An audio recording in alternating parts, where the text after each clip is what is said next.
profit we hope to make with a full Alpina house. And would you, Christopher, be the housemaster? So you were the first of Alpina? Yes, I was the first, yeah.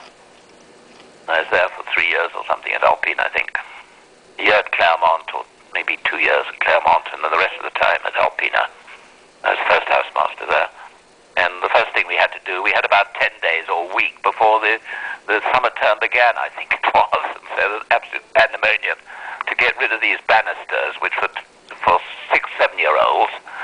And, arranging ski racks and kitchens. I was in charge of all the kitchens. We had a kitchen down in Claremont, and we had another one up at Alpina, for instance. No, to start with, we had a truck which used to bring the food from Claremont up to Alpina. And we had a vegetarian table, because JC was going more and more vegetarian, a bit like me at the moment. And that was it. Then I was running the ski expeditions with the help of Jack Stump, who you no doubt know. Sure. And Giza, but above all Jack Stump. And he was the trainer, and I was the sort of organizer of events for the ski team. And what else? I don't know. We used to go up to the St. Bernard expedition, and the boss, as we called JC, would fly up in an aeroplane, Pilatus Porter. And occasionally I flew him up. I never ever landed here with him. I flew up myself. I was a pilot too. Became a pilot, glacier pilot. And so I remember him there. But he only had one lung, you see. He'd been very sick at school in England before coming to Switzerland. And so it was difficult with the altitude. But we did go up the Gornergrat. We landed at the Rimfish Horn and piled out a packet of boys once upon a time.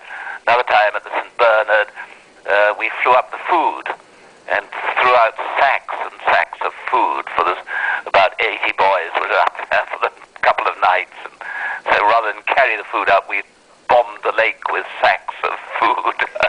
Oranges bursting everywhere on the lake just by the Italian frontier. I can't honestly think of anything else, Steve. Just let me know if there is anything. Give me a call tomorrow.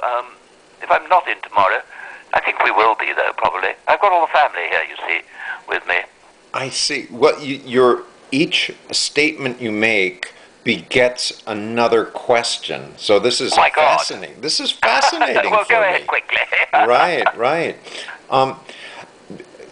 Let's talk a little bit about his time in Gordonston. Did JC come? He did go to Gordonston, and did he compare I only went up to Gordonston myself once later to attend a meeting of the Round Square Conference, because there's a square in the middle of Gordonston School, which happens to be round, if you see what I mean. So it's been called the Round Square Conference, and I was attending that. It's the only time I've been to Gordonston.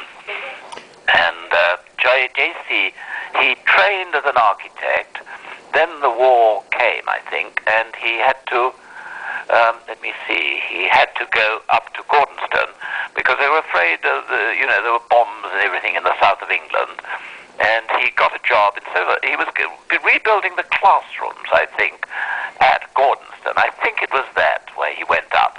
Then they offered him a teaching job, and he decided that was really his future rather than following his father as an architect.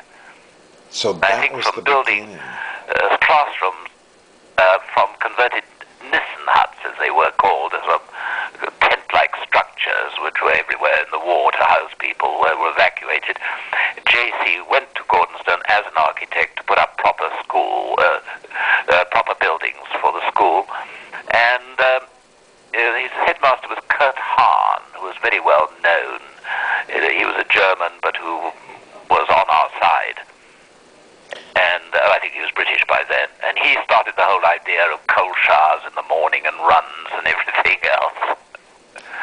And healthy food. And that's where JC got it all from. And then he decided to give up architecture, go back to Oxford, get another degree so he could teach. Oh, interesting. That's what happened.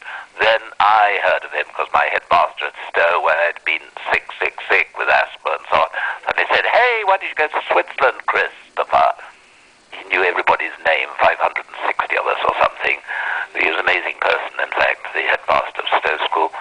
And that's why I came. And JC thought, well, I'll have a little school of probably 20 boys maximum. And he was wrong. Yeah. He was right in everything. It grew. So, But how would he